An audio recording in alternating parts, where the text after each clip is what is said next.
मैं देखना था माननीय नेता प्रतिपक्ष को, एक तरफ किसान की बात कर रहे थे, दूसरी तरफ उन्हें गोबर में बदबू नजर आ रही थी।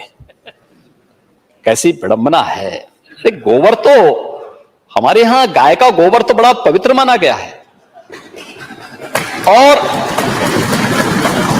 मुझे लगता है कि थोड़ा भी नेता प्रतिपक्ष हम लोगों से नहीं मानते, हो सकता है वे पूजा ना करते हो,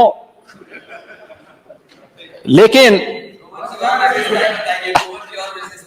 मैं वही आ रहा हूं। मुझे लगता है कि अगर आपने चचा शिवपाल जी से ही कुछ सीखा होता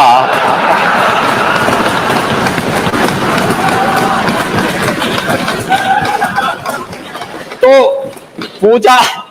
पूजा कैसे होती है, और पूजा में जब स्वीकार कर लेना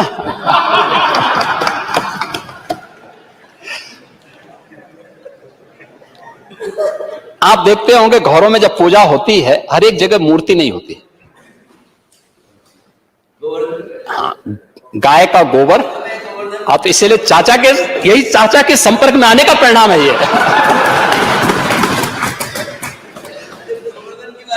ओह, तो इसीलिए तो हम कह रहे हैं कि आप उस गोवर्धन को कहते थे कि गोबर हमें नहीं चाहिए। आप मुझे बताइए, कृषि प्रधान देश भारत की कृषि प्रधान व्यवस्था बगैर गाय के नहीं हो सकती, और बगैर गाय के गोबर से नहीं हो सकती है।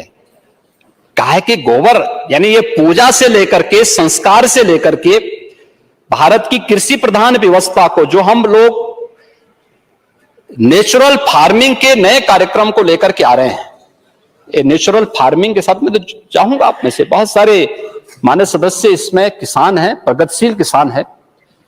आप देखना, नेचुरल फार्मिंग आपके पेस्टिसाइड, फर्टिलाइजर और केमिकल की जितनी समस्या, यानी जो भी ये इससे इफेक्ट, साइड इफेक्ट है, इससे मुक्त करते हुए आप एक ऑर्गेनिक प्रोडक्ट देने की स्थिति में होंगे। और ये नेचुरल फार्मिंग बगैर गौ माता के संभव नहीं है, और सरकार उसको उसी दिशा में आगे बढ़ाने का काम कर रहा है। सरकार उसी दिशा में इस कार्यक्रम को आगे बढ़ाने का कार्य कर रही है। लेकिन आपको गाय के गोबर में बदबू आती है, क्योंकि अगर आपने पूजा किया होता, गाय के गोबर को लक्ष्मी के रूप में रखा होता, तो भारत की समृद्धि का प्रतीक तो वहीं से प्रारंभ होता है। संभवतः आप ये प्रश्न यहां पर नहीं किए होते, और आप ये नहीं कहे होते कि कन्नौज की आवश्यकता क्या है।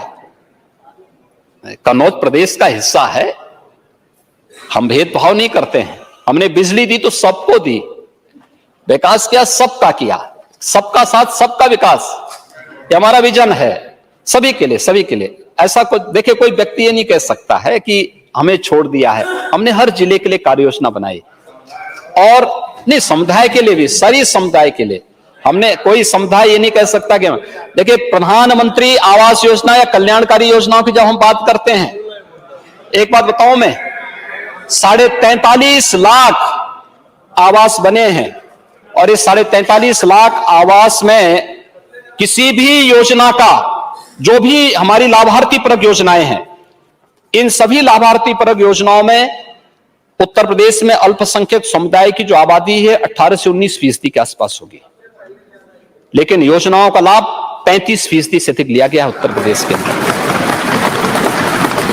और बकायदा उसके नंबर हैं, उनके नाम हैं, और अगर आप चाहेंगे तो उन योजनाओं के बारे में आपको मैं पूरी सूची भी उपलब्ध करा दूंगा।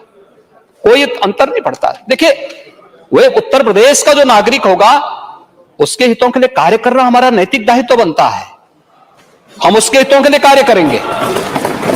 हमने तो पहले ही कहा था, मुझे लगता है विधानसभा सीनियर सदस्य हैं, और आपने देखा होगा पहले ही भाषण में हमने इस बात को कहा था कि विकास में कोई भेदभाव नहीं होगा, विकास सबका, लेकिन तुष्टीकरण किसी का नहीं, तुष्टीकरण नहीं करेंगे, विकास सबका होगा। योजनाओं का लाभ कोई ये नहीं कह सकता कि प्रधानमंत्री आवास योजना किस एक सूची में उनका नाम आया था, या स्वच्छ भारत मिशन में उनका नाम आया था और उनको बाद में मना कर दिया गया। यानी उनकी जाति, उनका मत या उनका मजहब देख करके मना किया गया। कोई नहीं कह सकता, प्रदेश में कोई भी लाभार्थी इस प्रकार की बात नहीं कह सकता। राशन देने में या किसी भी योजना के लिए हम लोगों ने तो अभियान चलाया, जिनके राशन कार्ड नहीं उनका राशन कार्ड बनाओ। आपके पास मेरे सामने बात आई कि साहब हमारे पास समय वो नियमान्वय का प्रावधान करो। समस्या आपके पास इस बात की है कि आपके पास कोटा नहीं, उस कोटा को क्रिएट करो, ये सरकार का काम होना चाहिए। लेकिन हम भेदभाव नहीं करेंगे, कोई व्यक्ति कोई वंचित ये नहीं कह सकता कि हमें इस कारण से इस सुविधा का लाभ नहीं मिला। हम लोगों ने सबको उसको देने का कार्य किया और उसी कार्यक्रम को आगे बढ़ाने के साथ हम लोग यहां पर इस कार्यक्रम के साथ जुड़े हैं और सभी उसी के हिस्से हैं। लोकतंत्र सेनानी के भी पेंशन की राशि को हम लोगों ने बढ़ा करके 15,000 से बढ़ा के 20,000 किया और बढ़ा रहे हैं ना। उस सभी कार्यक्रम आगे बढ़ेंगे और सभी फेज वाइज सभी होंगे। अभी ये सभी कार्यक्रम फेज वाइज आगे बढ़ने जा रहे हैं, उसमें चिंतित होने की आवश्यकता नहीं है। लेकिन जो बात यहां पर नेता प्रतिपक्ष ने एक बात कही, आज तो गोबर से अगरबत्ती भी बन रही है। अगरबत्ती, धूप अगरबत्ती भी बन रही है और मुझे लगता है कि अगर आप पूजा करते जरूर जलाते हैं। वैसे जलाना चाहिए, अच्छा है, लेकिन आपने फिर भी गौ को गौ माता कहा, मैं इसके लिए आपको धन्यवाद दूंगा।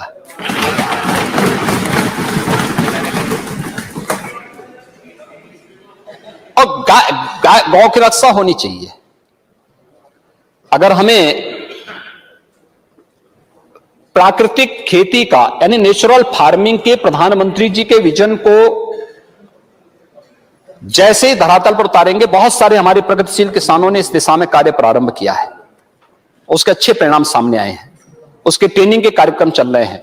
और बजट में बुंदेलखंड को तो हम लोगों ने खासतौर पर इसके लिए चयनित किया, उसके लिए धनराशि की व्यवस्था की है।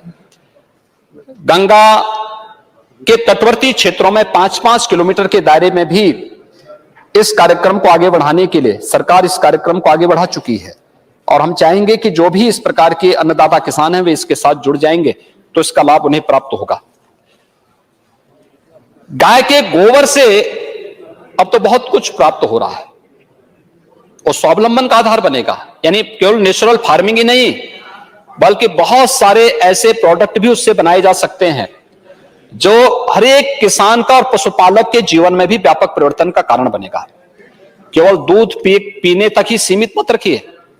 और मुझे लगता है कि अगर गाय का दूध के बजाय मुझे लगता है कि गौ माता की सेवा सचमुच किए होते नेता प्रतिपक्ष तो संभवतः गाय माता की भाषा बोले भी होते, बड़ी सार्व बुद्धि से अपनी बात कहे होते। लेकिन भैंस के दूध का ज्यादा असर भाषण में दिखाई देगा, गाय कम था।